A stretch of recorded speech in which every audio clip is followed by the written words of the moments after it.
Okay, we'll put a bid in for you. You look good. Nice Chinese talent, and you look good as well. We'll bid for you and for you. Oh, Chairman, you to take this. Hello, sir. Yeah, I'm good. Look, I'm just sorting out the squad for this season. I'm just making sure I've got enough local players to cover the foreign rules. So I think I've got everything down pat here. What do you mean? I'm bidding on too many Chinese players. That we need local players. That's kind of what I'm doing at the moment. Yeah, I read most of the rules. I did not read that rule. Can you just repeat that to me? We're only allowed to sign 5 players who are Chinese and over 21 years old. Um, no, it's okay. I had a plan around that. Yeah, no, that'll be fine. I'll just adjust some things and just withdraw a few offers. That's fine. Yep. Yeah, no problem at all. We'll still be sweet to win the league. Don't worry about that. Just a minor setback. Just a minor setback. That's all. Okay, thank you, Chairman. Yep, see you later. Cheers.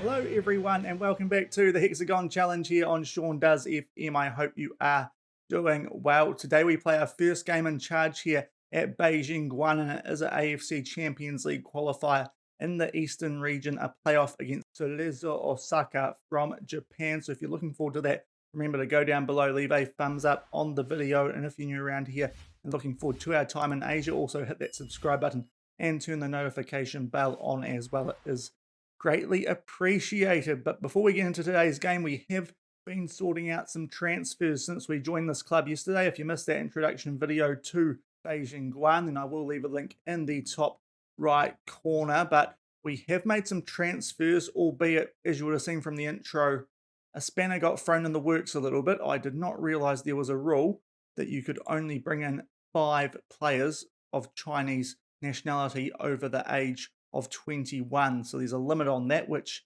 does make things a bit more difficult, but we're definitely now targeting our recruitment to those under 21 because of that. So not ideal. Didn't expect that to be a rule, but we go and move on from it. So we've made some transfers since you were last here, obviously. Now, we did mention a few of these in yesterday's video. We had a couple of guys on trial towards the end of that squad introduction, and we have signed both of them. Joe Willock, the Chinese Englishman, he comes in a 3-star player who should do a decent job, Chinese national, and at 32 years old, he's still quite nippy and has some pretty good stats and can play all across the front except for striker, and can also slot into CDM, so a really good pickup for us on a free as a squad player. And we've also signed Mukhtar Diakabe, a decent looking centre back from the Chinese team, 35 years old, not very quick, but very good in the air. 2.5 stars, not too far below what we had here at the club anyway, so he should be pretty good for us. So those are 2 players that we picked up on free transfers who we hinted at the end of yesterday's episode, and then we signed another 5 players off the back of that. So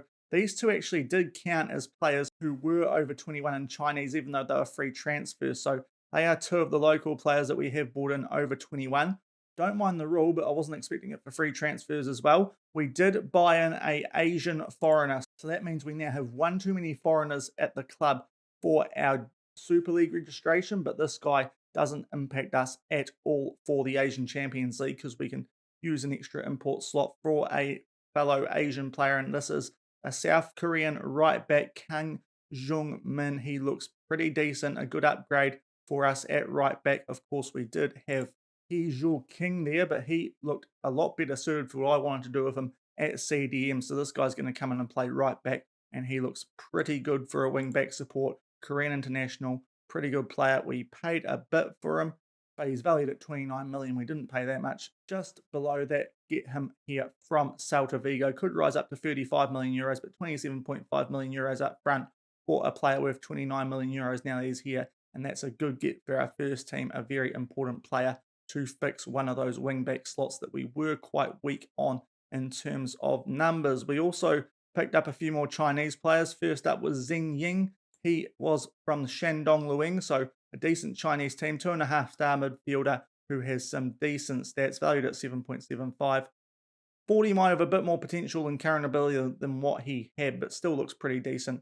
26 years old, so he's filled one of those over 21 slots. This was our third signing before we realized that rule was in place, and we picked him up, valued at 7.75 for 4 million. So not breaking the bank by any means. You can see we've only spent 42.5 million, and we've got, I think, another 180 million left here. So plenty in the bank, but he is a good get for us to hopefully improve the squad anyway, and a bit of backup in the midfield. Then we brought in Fan Yanan. That is a name that I'm going to have a lot of fun saying, I feel like. He is a Chinese left back, over 21 again, so that was our fourth over 21 signing, but we needed a left back. His crossing is not great, but apart from that, he does actually look decent in most other areas. He's got a bit of potential, and we really needed a left back, so this guy was one of the first ones that popped up.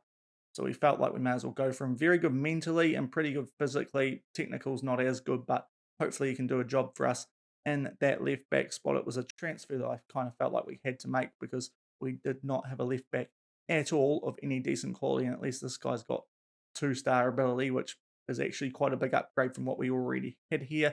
Valued at 2.4 million, and we spent 1.6 million on him. So again, a pretty good transfer for us there. And we've also bought in Shin Chang Yi. This was another free transfer, another goalkeeper to add to our rotation to make it free for the squad registrations. And this was the last of the ones that we could get for the over 21 players. So if I had known that rule was there before I made this signing, maybe we would have got a few more players of better current and potential ability for those over 21 slots. But we did need a backup goalkeeper, valued at 4.5 million, to get him on a free as a backup. It's pretty good, and he looks decent enough. He can actually push Li Junji for some first team football and play some cup games for us. He's going to go in as a second choice goalkeeper. So that was the last of our over 21 players because of the rules.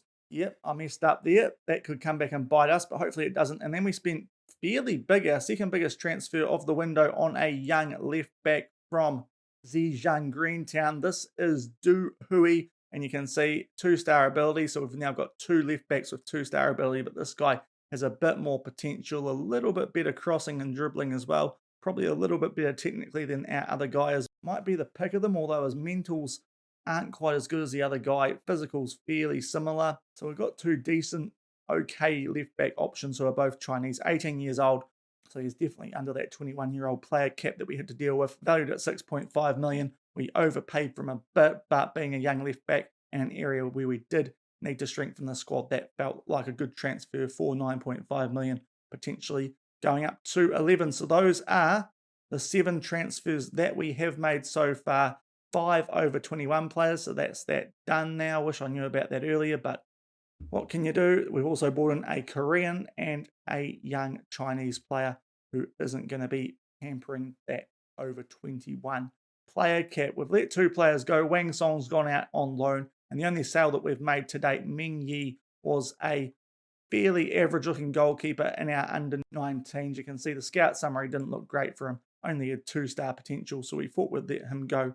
Valued at 1.2 million, sold him to Shenzhen for 500k up front, but that is going to probably be rising to 1.7 million, so a decent bit of business there to get a player off the book. So we've made a few transfers. The squad's looking pretty good overall for the Super League because we can still register players for that at the moment, so that's all good. The issue that we have is that the AFC Champions League registration window hasn't opened back up yet. So we're going to go into today's game with the squad that was already registered when we got here.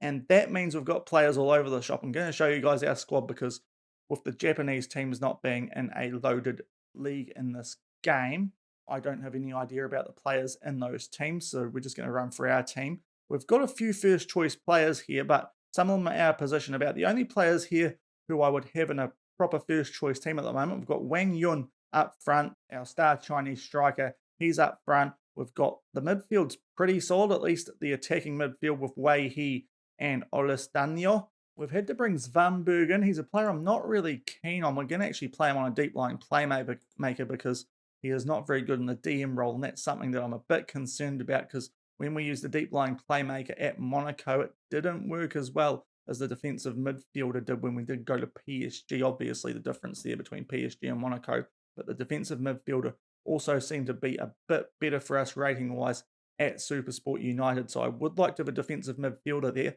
Ideally, that would be Hexagon, but because our Korean right back can't be registered yet, he's going to have to go there. And our defence, we can't register either of the Frenchmen yet, or our new Chinese centre back, or Joe Willock. Those guys cannot be registered yet. So we've got a real makeshift defence apart from He Xiaoqing. And the other first choice player in this team is the goalkeeper, Li Zhongji. So it's a bit of a mixed bag in terms of this squad that we're going to be putting out for this game.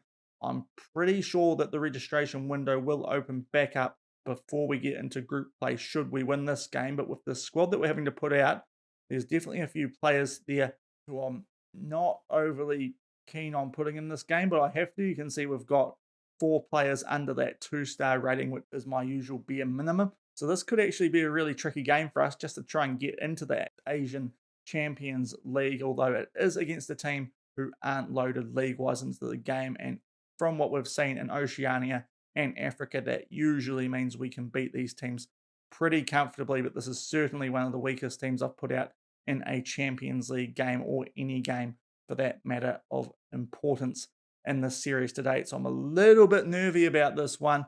Not overly confident in some of these players, but hopefully they can get us through to the group stage and we can get a better looking squad out for that part of the tournament. So I think that's everything we have to run you guys through before we crack into today's game. We'll be back shortly with the kickoff from the Nagoya Stadium in Japan. It is a one-off game, so we need to win it or go through after extra time or penalties. We're taking on Cezero Osaka to try and get our place in the group stage of the Asian Champions League.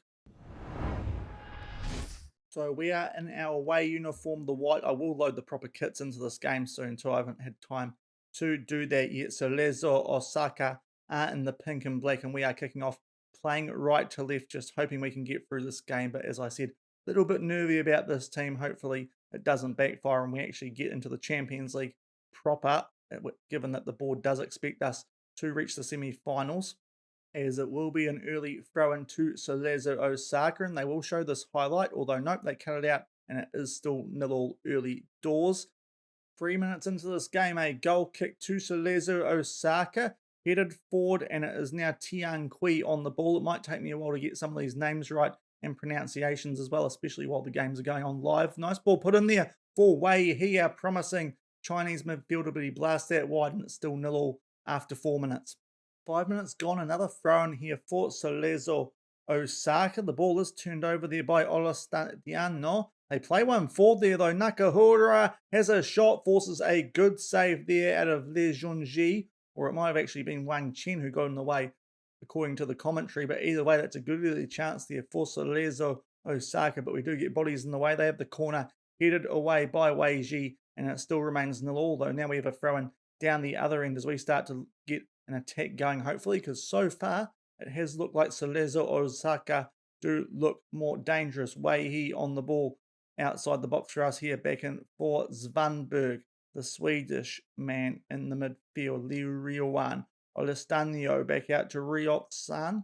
As I said, probably take me a while to get some of these pronunciations right. Qui Olestanio just has a shot, but it forces a good save out of the goalkeeper, tips it over the bar. We will have a corner here, and we'll see if our centre-backs can do any decent things from these early on. They head it away, do Cezero Osaka. Wei He getting back on the ball, and we might have another attack on the go here. He over to Kui on that left-hand side, makes his way forward, tries to put a ball in. It is blocked, and it will remain 0-0 after 9 minutes. 12 minutes gone here, and we do have a goal kick to get this highlight underway. Pretty even game so far, a few chances both ways. You could actually probably argue Cezero Osaka have looked the more dangerous of the teams, but hopefully we can change that soon. Although it's a poor pass, but we will get possession back through Liu, our left back for today's game. Tian Kui back to Svanberg, and we look to get something going. Wei He, Oristanio out to Hongxing. Can he put something in here? Just passes that back out to Zhuoqing, one of our better players. Wei He outside the box has a shot, and it's in the bottom left corner. That's what we were after, and we're 1-0 up after 13 minutes. That certainly eases the nerves a bit. That's a really good goal from one of our better players in this overall squad. Wei He, the Chinese midfielder, no way we're letting him go with these rules about buying Chinese players. Outside the box, a low, hard-driven shot, and it finds the bottom left corner, and that's just what we needed. 1-0 after 13 minutes. 21 minutes gone, and we start with a goal kick to Cezero Osaka, but this time we are 1-0 up. Hopefully, we can get a cushion goal just to calm things down even more as we play out from the back. Wei, who got our first goal in a managed game by us at Beijing Guoan. We just knock it about amongst some of these Chinese players, although we give the ball away there, so that's a bit poor. Some of the passing not quite up to the standard that we've been used to at both, well, obviously at PSG and also at SuperSport United, but this is looking a lot better since we just got that turnover. Driving forward, Svanberg up for Wang Yun, our striker. What can he do? Plays that back for Tuan Kui, and that's a really well-worked goal. Tuan Kui, one of our young left wingers, puts that in the back of the net, and just like that, we are 2-0 up. Took a little while for us to get going in this game, but now we look pretty good. Starting to warm into this game quite nicely. Svanberg with the nice ball for Wang Jun, and a tight angle just holds the ball up, finds Kui in a bit of space and slots it away in the right-hand corner, and we're 2-0 up after 22 minutes, all the twos here in this Champions League qualifier. And it's now a throw-in for us in the 24th minute. Wei tries to find, I believe that would have been Guao Jing, but they do get it back, Osaka, but they give the ball straight back to us. Kui looking for a double just outside the box, out for Liu, our left back. Svanberg just outside the box, Olestanio, and we knock the ball about nicely in a good area of the pitch using the traditional 4-3-3 we've used. Long shot forces a decent save out of the Osaka keeper, but we will still have a corner that Olestanio is going to put in. Can he find one of the centre backs? It is headed away from Cezero Osaka. We put another ball in there and hit the post with the header. I believe that was from Tian Kui looking for his second, but it still remains 2-0. 34 minutes gone here, and the highlight starts with another throw-in to us. So definitely starting to get a bit more dominance in this game in the second part of this first half as Guao Jing makes his way down the right-hand side, gets the ball back there, and we just knock it about in a good area of the pitch. Vanberg with a shot just wide, going for one similar to Wei, but it does remain 2-0 as we get closer to halftime. 45 minutes gone, we have a throw-in. Can we make this 3-0 right before halftime? We lose the ball though, and Cezero Osaka are on the counter through Nakahara. He makes his way down the left-hand side, and that's a really poor slide tackle there from Wang Chen. Hopefully it's just a yellow card because the referee's coming over. It is a yellow card, but no doubt about that. No VAR, which is interesting, but to be fair, I don't think it would have helped in that situation. It was a clear as day penalty. Noguchi with the penalty just gets that past Junji. We're in the right direction, and they are back in the Cezero Osaka 2-1. Right on the brink of halftime. We've really gifted them that one. Hopefully that does not come back to bite us, but it certainly makes things a bit more interesting in the second half. The goalkeeper goes the right way, but too much power on that from Noguchi, and it looks like, and indeed, we are going to be going into halftime at 2-1. Not too disappointed with how we've been playing, especially in the second part of that first half. We really started to warm into that game. You can see the stats. If you take out the penalty that they got, their XG wouldn't be that great, and we're outdoing ours at the moment. We're looking fairly dominant in this game, but we've just given them a sniff with that penalty, so hopefully that doesn't come back to bite us. But for a first game in charge proper, it's looking pretty decent, but with the importance of this game needing to get into the Champions League proper, it would be nice if we can get that cushion goal back just to ease the nerves a little bit, because this game is still well and truly on as we go into the second half. And I will make a change here at halftime. Wang Chen, after giving away that penalty, yellow card, 6.4 rating. Not great. We don't have great backup centre-back options on the bench, but I feel like we should make a change. Just debating whether Fu Jiayin or Ren He is going to be a better option. Ren He, definitely more of a midfielder. We've also got Liu Luoxin, who can slot into left back. So what I think we're going to do is we just have a quick look at Ren He.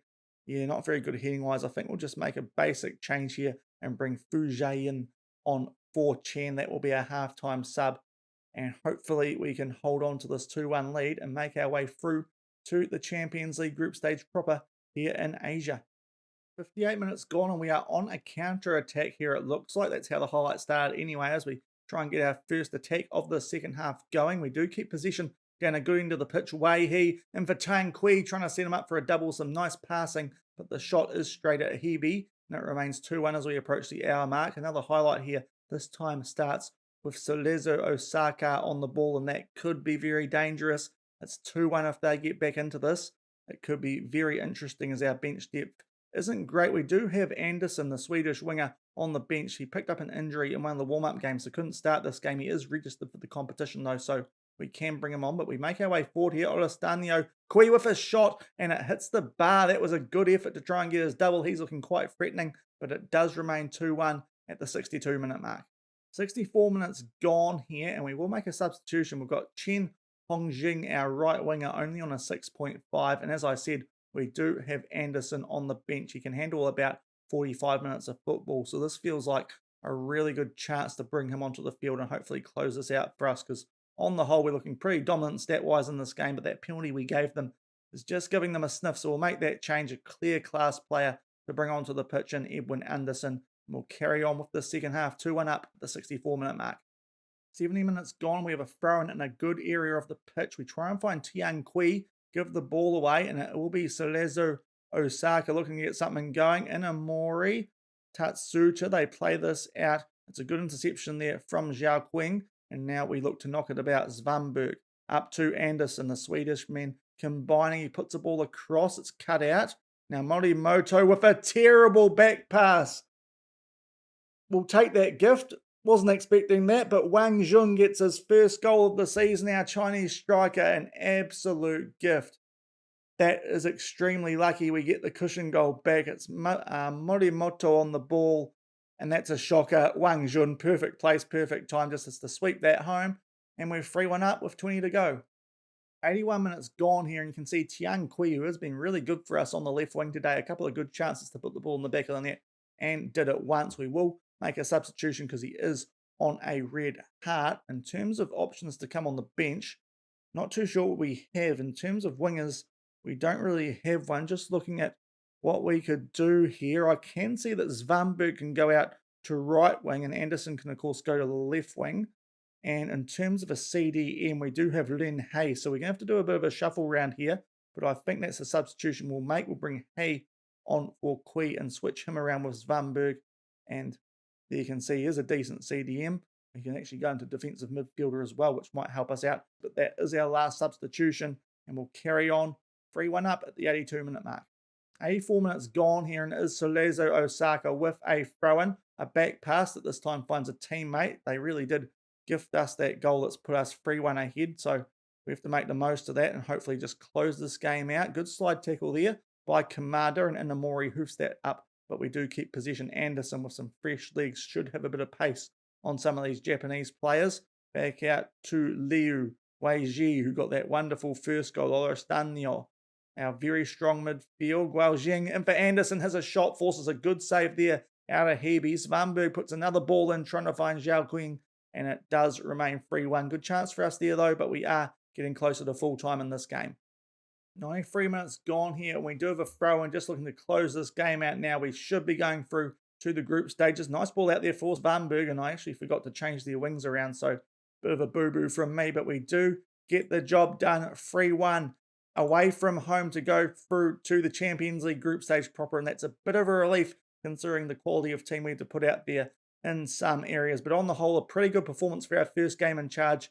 Outperformed our XG. That's quite possibly largely due to the gift they gave us at the end to Wang Jun. But on the whole, definitely looked a more threatening team, especially after the first 20 or so minutes. We really kicked into gear in that game. Gifted them a penalty late in the first half, but on the whole, we looked pretty good. And hopefully, with a stronger team to call on in the Champions League group stage here in Asia, we can make a good drive towards this Asian Champions League title in our first season here at Beijing Guoan. But yeah, in the end, a good win. It got a little bit nervy after we gave them that penalty, but we go through to the group stages with a 3-1 win against Cezero Osaka. So we have made our way through to the group stages of the Asian Champions League, which is good. If that didn't happen, that would have been a major disaster. Might have been getting sacked after our first game in charge, but luckily the pretty average team got us through to the group stage, and off the back of that, straight after that game was completed, we have had our group drawn, and we do have 2 other teams in our group from playable leagues and games. So this could be quite a difficult group. You only guarantee yourself into the next stage of the tournament, into the quarterfinals and whatnot, by winning your group, and then they sort of pick the next best second place teams from the top half and bottom half of the groups, almost like they're doing at the Euros recently. So ideally finish top of your group to make sure you go through, but if you finish second, you could still sneak through, but definitely going to be interesting. Ideally win our group, but we are drawn against the Central Coast Mariners from the A-League. We'll show you guys them in terms of the season preview. They're a decent team, predicted to finish third in the A-League, and they've got a few players in that best 11 in Australia of Kira Matthews and Golazd Ivanovsky. So definitely a team who are going to be a good threat to us. A league that's rated lower than ours though, but they could be quite tricky for us. And also Jeju United from the K-League in Korea. These guys, I don't remember being that strong based on what we saw when we were going for that Jeonbuk Hyundai Motors job, which Kim Shin-wook has got, just to show you guys who got the job that we somewhat turned down after this one came up, but they are predicted to finish 8th in the K-League, so that's a team I'd expect us to be beating. I don't think they have any players in this best 11, and indeed they don't, so I'd expect us to be beating Jeju, if I'm being honest. Not the best Korean team that we could have drawn, so that's actually not too bad. So at the moment, Central Coast looking like our most dangerous opposition, although the South Korean League is the highest ranked in behind Qatar, so it's the highest ranked playable league in Asia in the save at the moment. And the other team we've got is Sanfrecce Hiroshima from Japan, and based on what we just did, with a stronger team we'll have available in the Champions League, I'd like to think we will be beating a team from a non-playable league, but early doors, I'm probably thinking us and Central Coast Mariners could be fighting it out for top spot in our group, and we'll also show you guys who else is in the group stages. If you want to pause the video and look at the teams, then feel free to, because I'm not going to run through all of them. A lot of groups, and you need to finish top to absolutely make sure you're going to make your way through to the next stage of the competition. We're in Group F, so I believe that means we are going to be fighting it out amongst the bottom place teams if we have to finish second. And looking at these groups in the bottom half of the draw, a few more familiar names in the teams down here, the likes of Brisbane Roar and Jeonbuk, as well as Yokohama Marinos, the defending champions in Group G. So that is a potential group of death there. So that could be a group which definitely gets a second place team through. Got Melbourne City and Ulsan Hyundai in Group H. So that's another decent group. We make our way down to Group I. Shanghai Port, who won the Chinese League last year, so they're a definite threat. And we make our way down in Group J as well. MacArthur FC and Shandong Luneng, the winners back in 2025, and another fellow Chinese team. So definitely looks like that bottom half of the draw group-wise is stronger. So as I said, ideally win our group and we'll make our way through to the next stage. If we finish second, there's going to be some fair competition for those next best spots in behind it. We'll show you guys the rules for it quickly to show you guys how it works.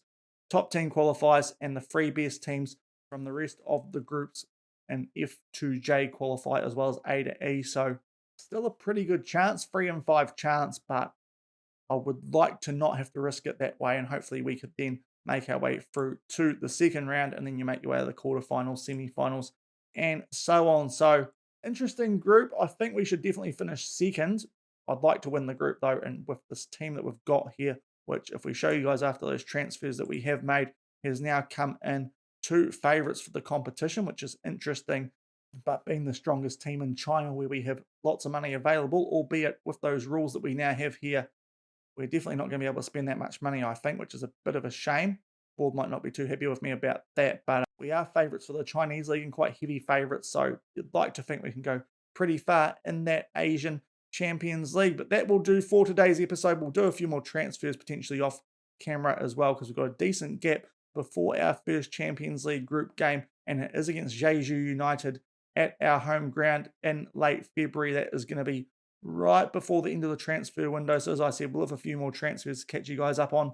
Expect under 21 Chinese players because rules, but yeah, we'll probably try and get a few young players and just to bolster squad depth, and we should also by then be able to register a better strength squad for the Champions League. So hopefully some better players available for that next game in charge. But if you did enjoy today's episode, our first game here at Beijing Guoan, making our way through to the Champions League group stage, as well as a few transfers, then remember to go down below, leave a thumbs up on the video, and if you're new around here and enjoy what you saw, also remember to hit that subscribe button and turn that notification bell on as well. But until tomorrow, where we start the Champions League group stage against Jeju United, thank you very much for watching. Keep on keeping on, and I'll see you then. Cheers.